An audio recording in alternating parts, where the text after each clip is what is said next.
associates from Asia CEO Forum headed by Richard Mills, invited guests, speakers, ladies and gentlemen, mayong hapon sa inyong tanan.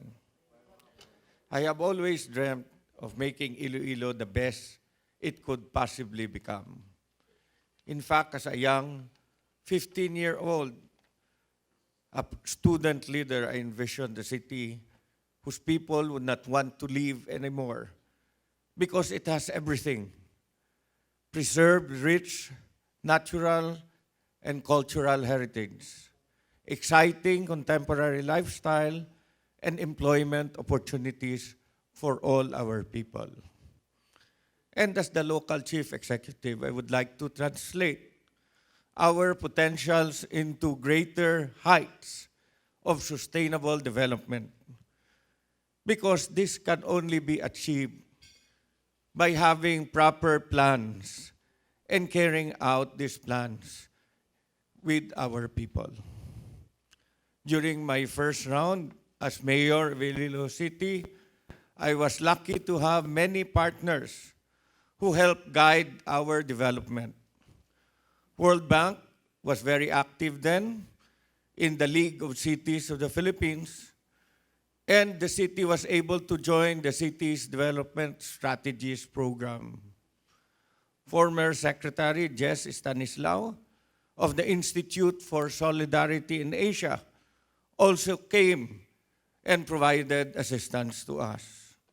It allowed IloIlo City to work and collaborate with a multi-sectoral group and engage them in visioning for IloIlo City. Ilonggos wanted at that time an international airport. They wanted newer and wider roads. They wanted a convention center. They wanted a flood control program. And they wanted IloIlo City to become a premier city by 2015. It was a tall order.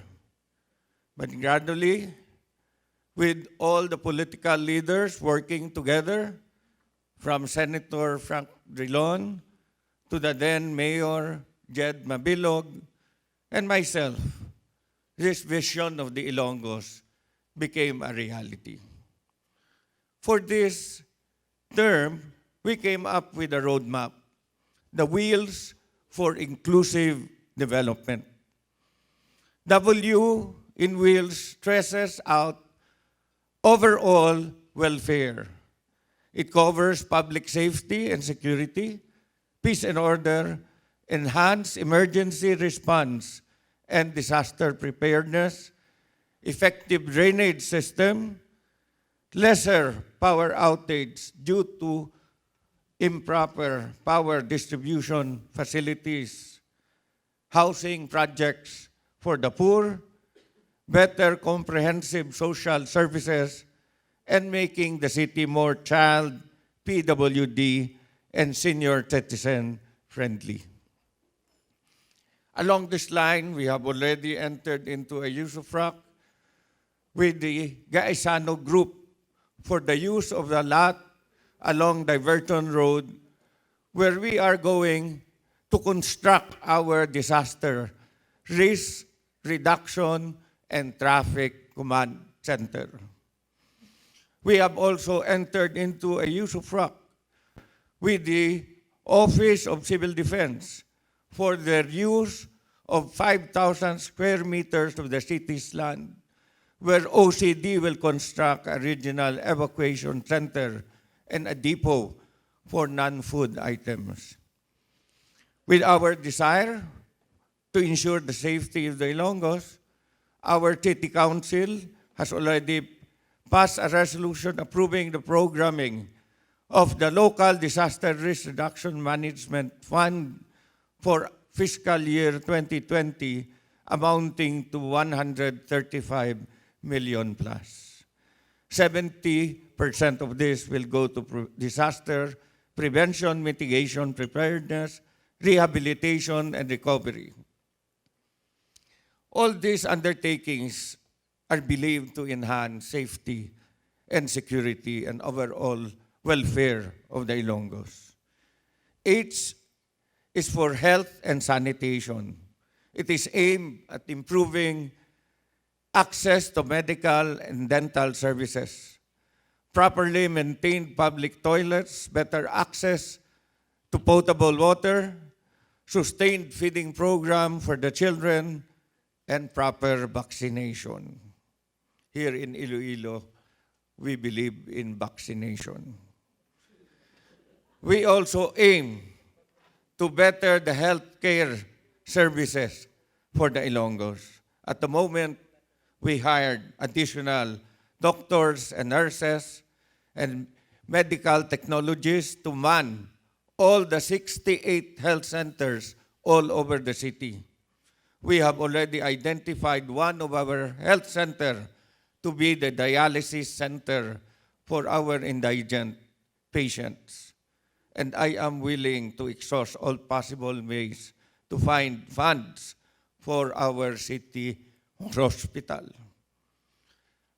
E is for education that would enhance assistance to public schools, upgrade daycare centers, upgrade the Iloilo City Community College and Technical Institute of Iloilo, where we give free educational services to the Ilonggos.